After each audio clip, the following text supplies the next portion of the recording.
If your business idea is going to require capital to get it off the ground, you might be asking yourself, how the hell do I start? Yeah, how do you start?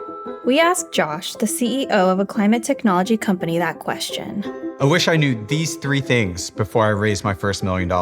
Have a strategy, build investor FOMO, and treat investors like people. I did exactly 0 of that when I was raising my first round. Here's a show about the stuff you need to know to start and run a successful business. These are lessons from real-life experience. Welcome to B School.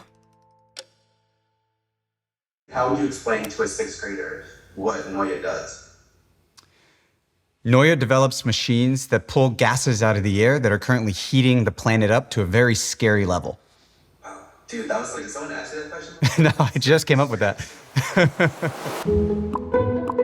I remember having this clear thought about how we got to help the trees out. And if climate change is caused by there being too much of one thing in the atmosphere, then why can't we develop a way to pull that thing out of the atmosphere? In our approach, we retrofit existing pieces of industrial equipment like cooling towers and turn them into carbon vacuums. That sounds expensive. How'd he get the money?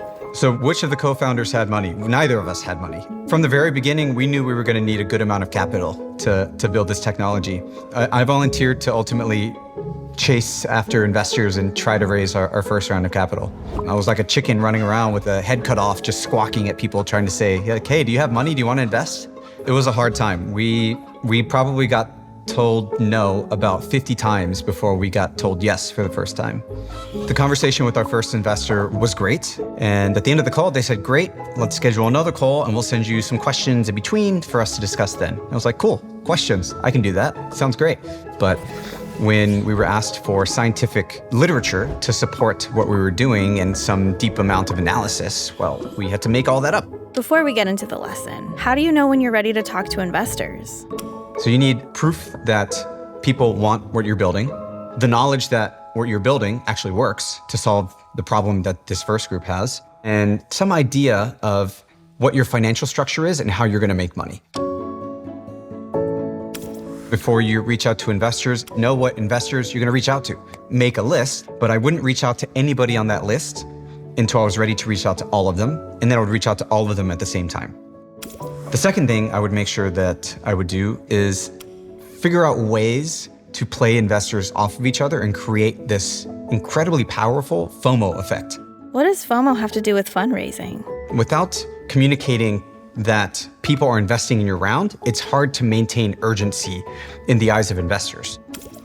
And then the third thing is keep in mind that investors are really just people. They're not this cold-hearted, machine of a firm that's looking to extract value. They're just people too. And so we did these 3 things in the second round that we raised, and it went way better, went way smoother, went way faster.